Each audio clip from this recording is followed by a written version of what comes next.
market this morning. Good morning, everyone. I'm Chris Burkett, president of TSX.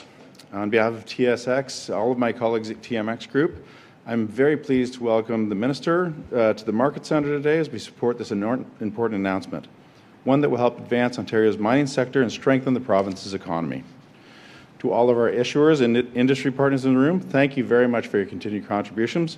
Welcome today as well. Your leadership and innovation are what drive our mining sector forward and help build the economies of Canada and Ontario specifically. We're incredibly proud of the strength and resilience of Canada's markets. Today, we open the market to $5.9 trillion of trading on TSX and TSX Venture Exchange. We do this against a backdrop of shifting global dynamics, a testament to our strength, ability, and the development and the competitiveness of the companies listed on our markets. We are recognized as global leaders in the mining industry. We have listed more mining companies than any other exchange in the world, and it's built on an ecosystem of deep expertise, long history, and leadership in financial, banking, and legal standards that lead us to such a market with investor confidence. Over the past 5 years, 32% of all mining equity capital raises have been done right here on the Toronto Stock Exchange and the TSX Venture Exchange, better than any of the competitors in our industry. At TMX, we're proud to support the initiatives that strengthens Ontario's economy, enhance investor confidence, and create greater certainty for companies operating and investing in this province. We're working hard to maintain this competitive edge that Canada's capital markets have built and support all initiatives aimed at doing the same. And with that, it's my pleasure to introduce the Honourable Stephen Lecce, Ontario's Minister of Energy and Mines. Thank you, Chris. Good morning. It's good to be with you all. Thank you so much, Chris, for the introduction. And really, it's good to be at the global center of mining economic activity here at the TSX. I want to give a warm shout out to my parliamentary colleagues who are with us. I want to thank Andrea Khanjin, the Minister of Red Tape Reduction, the MPP for Barrie Innisfil, who's been doing a lot of heavy lifting across the government to ensure we have the conditions, the regulatory conditions to attract investment and create jobs. I want to thank Lisa Thompson, the Minister of Rural Affairs, MPP for Huron-Bruce, home of Bruce Power. She's been an amazing advocate for the resource economy. Rudy Cozzetto, Parliamentary Assistant to the Minister of Energy and Mines, MPP for Mississauga Lakeshore, and again, a strong ally when it comes to getting resources to market. Michelle Cooper, the newly elected MPP for Eglinton Lawrence, Parliamentary Assistant to the Minister of Finance. We're working together as we build out the economy here in the GTHA. Laura Smith, MPP for Thornhill, Logan Kanapathy, MPP for Markham Thornhill, both of whom are partners in York Region and deeply committed to Canadian resources, ethically sourced resources. Sharif Sabawi's MPP for Mississauga Erin Mills, and someone who has been doing a lot of good work in global markets too to promote mining. Priya Tandon is with us. She's the president of the Ontario Mining Association, and obviously this has been one of her significant public policy aspirations, so we're grateful for the partnership. Karen Restituel, the Director of Indigenous Affairs and Senior Fellow at the Macdonald-Laurier Institute. We're very grateful for her leadership. And of course, Chris, who was the earlier speaker, the president here at the TSX listings, thank you for the welcome. It's good to be back. We came here with Premier Ford to announce a vision to emerge as the fastest permitting mining jurisdiction in the industrialized world. But we started with the second slowest in the OECD, where it was averaging up to 15 years to build a mine in this province. And every Canadian knew months ago, post-President Trump, that we had to move with speed to realize our economic potential. That economic self-reliance starts with our ability to move resource projects forward. And today, after months of hard work, introducing this legislation in May, passing it in June, consulting and bringing forth regulations through the summer, today, 4 months later, in unprecedented speed, our government is proud to announce that one project, one process, the 50% reduction, the imposition of a maximum of 24 months to approve a mine in this province is now the law of the land. And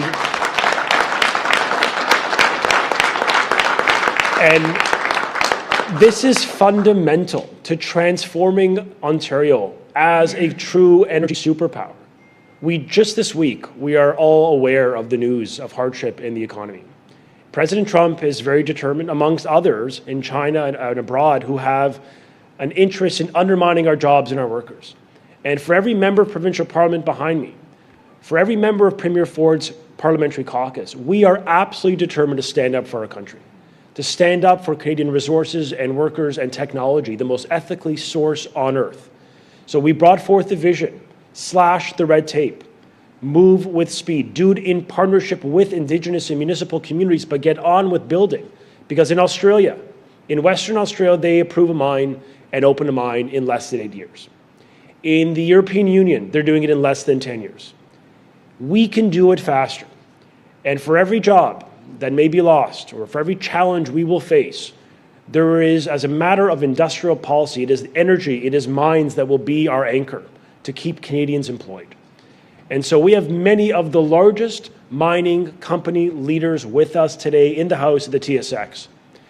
They dreamed of a regulatory system that gives them certainty, absolute binding certainty, after years of often permits sitting on someone's desk for 18 months at a time.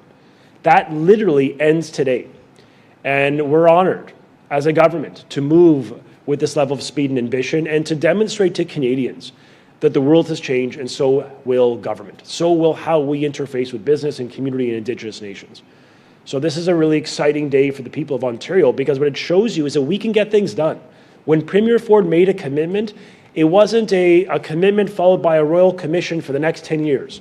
The problem is well socialized. It takes too long to do big things in this country.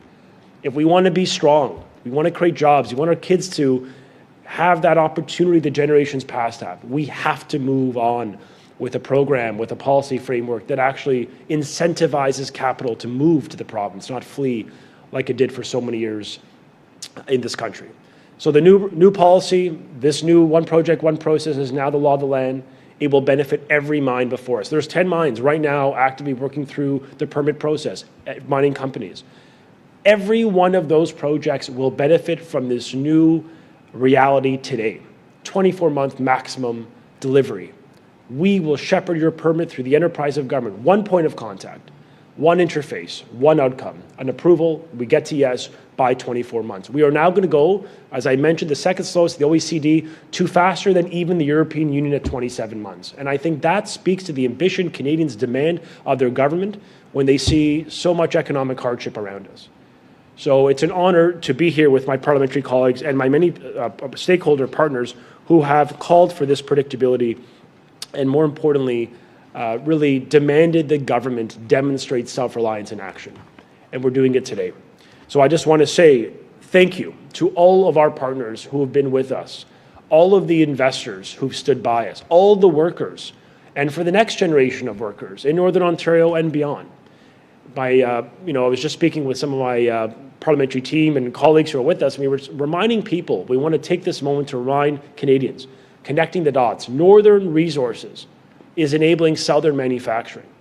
Every piece of technology you have in your hand today, everything of consequence, from national defense, from the weaponry that we will need to safeguard our country, to superconductors, everything, all roads lead through our minerals. And I will conclude with this. I will appeal to the inner patriot within us all.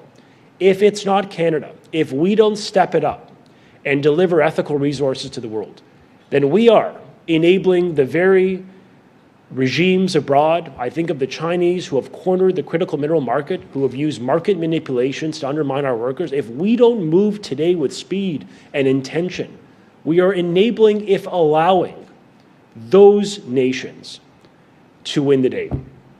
And no Canadian, no honest, patriotic Canadian would tell me that this country with the highest environmental, labor, and human rights standards on earth, the gold standard literally in the world, is not the best jurisdiction for the purpose of getting resources to the markets and to the world.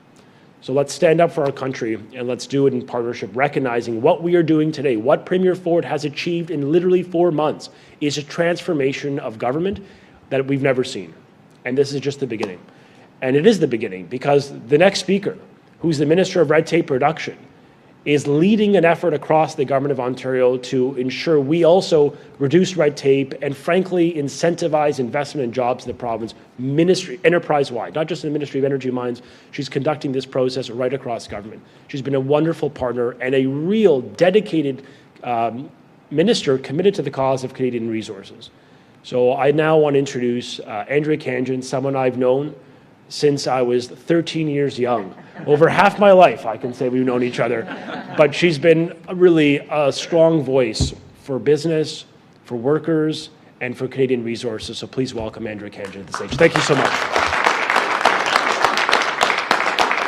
Well, thank you, Mr. Lecce, for that remarkable introduction. And it's wonderful to be here, just really complimenting the great work Minister Lecce is doing, his leadership and vision for a united, strengthened Canada that really finally puts the heart of making things and building things in Canada and Ontario yet again. I also want to thank the President of the Toronto Stock Exchange, Chris Bissett, for welcoming us here today and being a very generous host with all your partners.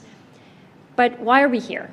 You know, I think we can all agree that permitting should not be a maze. It should actually be a launch pad for our entire economy across the entire enterprise, as Minister Lecce said. Because government processes should serve people, not delay them and get in their way. And today, we're showing that we're taking action to protect Ontario by making our great province more competitive and more responsive to more investment-ready projects, and bringing more investment to our nation today. Under the leadership of Premier Ford and my colleague, Minister Lecce, and all of my colleagues across government who really believe that we have the natural resources it takes to put our economy on the forefront. Today, we're introducing the One Project, One Process to streamline permitting for advanced exploration and mine development projects across Ontario. This means faster approvals, less duplication, and a coordinated whole-of-government approach that cuts government review times in half. And in the past, businesses had to navigate a fragmented system, multiple ministries overlapping reviews, and unclear timelines that slowed down progress and discouraged investment and didn't give that certainty that was much needed. The One Project, One Process replaces the complexity with clarity, bringing approvals under one streamlined, coordinated approach. And friends, let's be clear, this is government finally working across horizontally rather than working in silos. And this is an example of red tape reduction in action. We're cutting delays, not corners. We're helping businesses move faster while maintaining strong environmental safeguards. This isn't just about faster permitting, it's about unlocking billions in potential investment and creating good-paying jobs across Ontario. Because when we reduce barriers, we unleash the full economic potential, not just of our economy, our mining sector, but we help every individual in Ontario innovate and prosper. With One Project, One Process, we are sending a clear message. We will stop at nothing to protect Ontario's competitiveness. We're also making sure Ontario remains resilient, responsive, and ready to lead in a rapidly changing global economy. This is just the beginning. We're building a permitting system that's modern, transparent, and built for the future. And to put in perspective for everyone who is joining us here today, is before we even embarked on this exercise, Ontario had no concept of how many permits we had. This is an exercise that other jurisdictions did. And finally, the work that Minister Lecce has led with partnership with Premier Ford and all ministries, we actually know that we have 332 permits across the enterprise that are economic permits.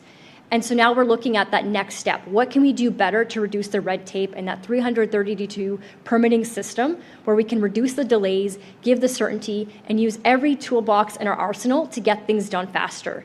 You know, this is our moment as Ontarians, as Canadians, to seize the moment to be, again, the most competitive in the G7, and today is a start to be in that direction. But things like this and projects like this wouldn't be possible without partners. And that's why I'm really pleased to introduce Karen Resolute next as our next speaker, who is the Director of Indigenous Affairs and Senior Fellow at the Macdonald-Laurier Institute, who has been a great partner in this policy journey that we've embarked on. And I'm really excited about the work ahead in partnership with Karen.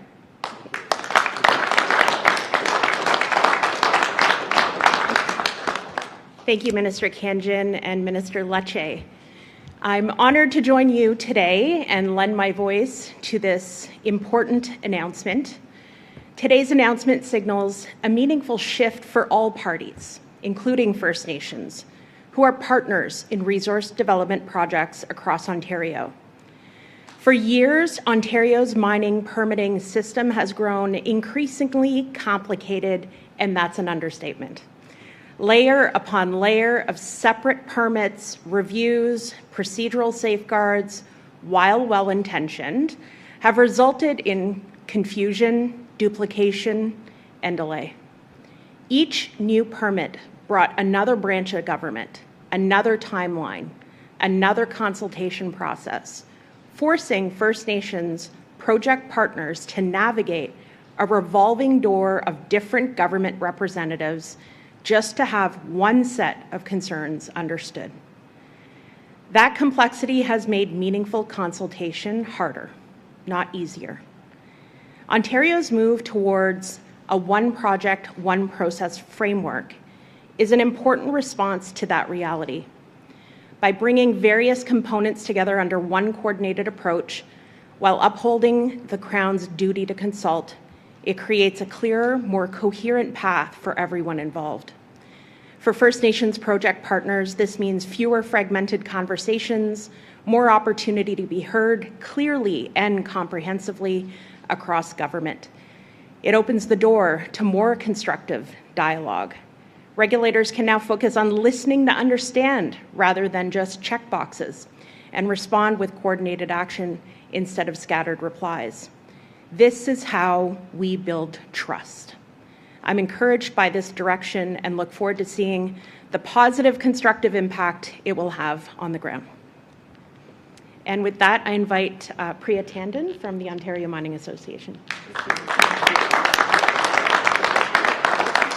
Good morning, everyone, and thank you so much for being here. I'm so proud to be here with many of our members. 80-plus member companies and 36 operating mines across this province are part of the Ontario Mining Association. A big thank you to Minister Lecce for bringing us all together. So good to see Minister Khanjin here today, and I think it's a testament that so many MPPs are here today, as the Minister mentioned, from Southern Ontario, recognizing just how important of a priority mining in Ontario is today. So it's a privilege to be here among leaders in industry, government, and communities who care as deeply about mining as we do. Mining is a cornerstone of our economy, driving innovation, creating well-paying jobs, strengthening the domestic supply chain, and investing directly in communities across Ontario. But we can't do it alone. That's why it's so encouraging to see this government taking concrete steps to make Ontario a more modern and competitive jurisdiction.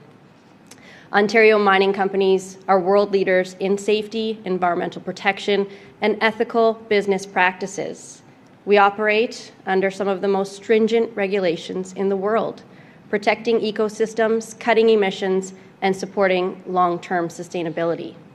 And while we welcome efforts to modernize the permitting system, we agree that efficiency must never compromise responsibility. Our strength lies in clear, stable rules, backed by a shared commitment to safety, environmental stewardship, and improving the lives of people in the communities in which we operate. Our commitment to Indigenous economic reconciliation, workforce development, and community collaboration remains a top priority, and we continue to work with partners to strengthen relationships built on respect for cultural heritage and traditional land stewardship. The One Project, One Process initiative is a promising step toward better coordination.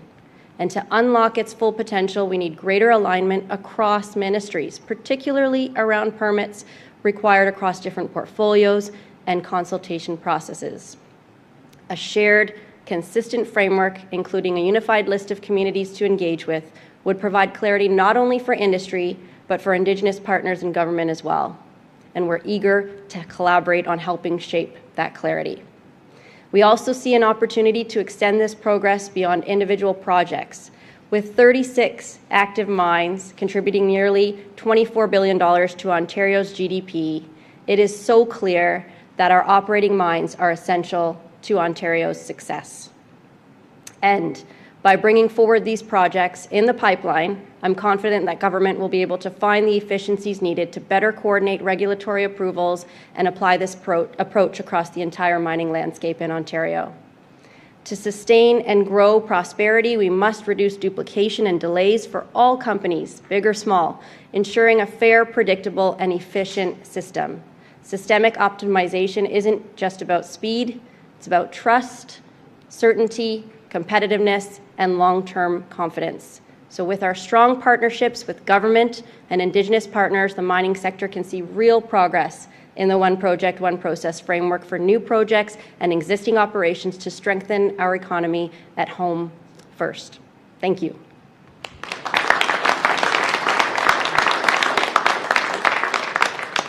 We will now open up the floor to questions from media. Please come up to the mic and state your name and outlet. As a reminder, it's one question, one follow-up. We'll start with our first reporter. Good morning. Hi, Mirna Djukic, Radio-Canada. Hi, everyone. Minister, I have a question for you about isotopes. We were expecting the first MECO report in September.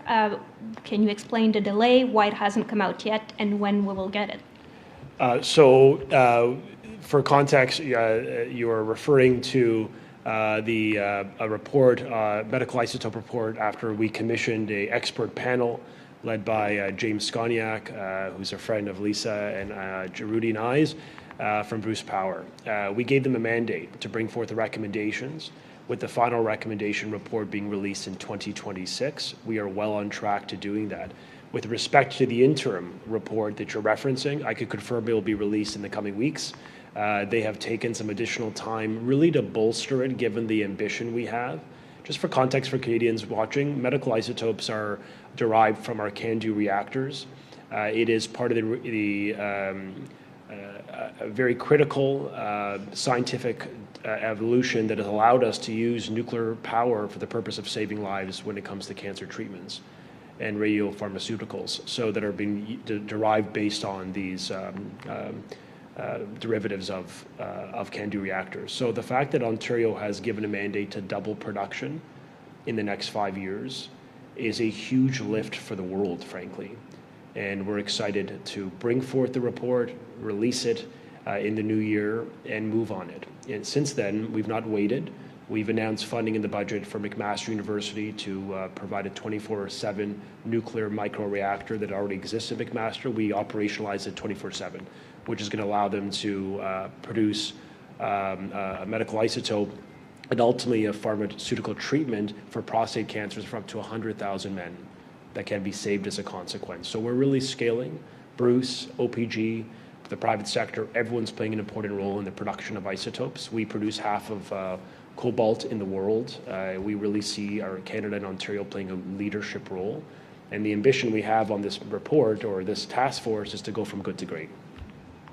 And on that benchmark or doubling the production, Right. What baseline are you using? Because it seems like a very ambitious goal for only 5 years.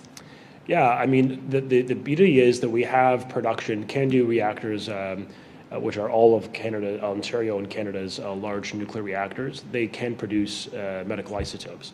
And so at Bruce Power, we've worked with them. And actually, I may turn it to Lisa Thompson, who's the MPP for the area and the Minister for Rural Affairs, just to demonstrate to us how in rural parts of Ontario, small towns and big cities, the expansion of medical isotopes is a win-win. We partnered with Bruce Power and the Saugeen Ojibwe Nation to announce a landmark investment, $250 million, to produce medical isotopes for global markets. We, of course, 24/7 operationalize McMaster's reactor to produce more of these treatments to combat prostate cancers. So we're using every resource available to the government to scale, and we are absolutely confident we can. In fact, it's a minimum of 50%. We're actually, the reason why I think the panel is building it out further is because we actually wanted to exceed that standard. So we have absolute confidence that we're going to meet that objective and that benchmark, and we're just grateful for the panel's recommendations. As you could see from the list of individuals on it, these are amongst the most respected leaders in science, medicine, industry in the country. But I do want to turn it to Lisa, just because I wouldn't mind her perspective on the local side. Yeah. Well, thank you very much, Minister Lecce, and I just want to add my perspective. When you tour Bruce Power and you walk past the area where the isotopes are harvested, you can't help but fill with hope, because not only is Ontario, but through their nuclear fleet, leading the world in clean, affordable, reliable energy, but we're leading the world in bringing hope to people that are fighting cancer. And not only that, the panel is taking time to make sure that they have engaged in thoughtful consultations and partnerships. I see it at home through the Saugeen Ojibwe Nation and the manner in which they're working with Bruce Power. And that economic impact is going to ripple through our communities, not only in rural Ontario, but across the province. And I just want to close by saying, you know, we are thinking about the mining industry. The work that's being done and the thoughtfulness that the panel is bringing forward is mining hope for the world when it comes to properly using isotopes to fight cancer. Thank you. If I can, just to be clear, my question is, double it from what? What's the amount, the baseline we're using to say we're doubling it? So we can provide further detail. When we actually made the announcement, we included some of those benchmarks of the NICO panel. We have OPG, Bruce Power, and then a variety of private sector entities involved. So it's not linear. Each entity and frankly private business is involved in production. And when we release the interim recommendations in the coming weeks, you'll have a better sense of that baseline objective. But I think you could be assured this is ambitious. This is global in its scale. And I think it is hopeful, because for a lot of people that want access to treatments, we could assure them that Ontario is often at the source or the heart of much of the world's medical radio, in many of the treatments used to combat and eradicate cancer. So it's a positive announcement, and just in a few short weeks, I assure you, you'll get the details you're asking. Okay, sorry, I have another question about the Sure. one project, one process Yes. thing. So again, seeking clarity on the benchmarks here, you're talking about a 50% reduction of the Yes. approval time and a maximum of 24 months. Does that include the first step of getting the project designated? And if not, how long do you expect that to take? So the project proponents, working with the local community and First Nation, once they've done their work, they'll come to the government and request a permit. Once that permit has been requested of government, we'll do our work. The clock starts at a 24-month maximum, and then we will take that permit and essentially shepherd it right across the enterprise of government, ministry by ministry, to get it approved within that baseline. And I think that's the important outcome here, that we're literally imposing maximum numbers of days, a ceiling of time a public servant or politician can take to render a decision, to provide maximum certainty. And that's the outcome. That's the future state that we're now implementing today. Thank you, everyone. That concludes our press conference. Okay, thank you. Thanks so much.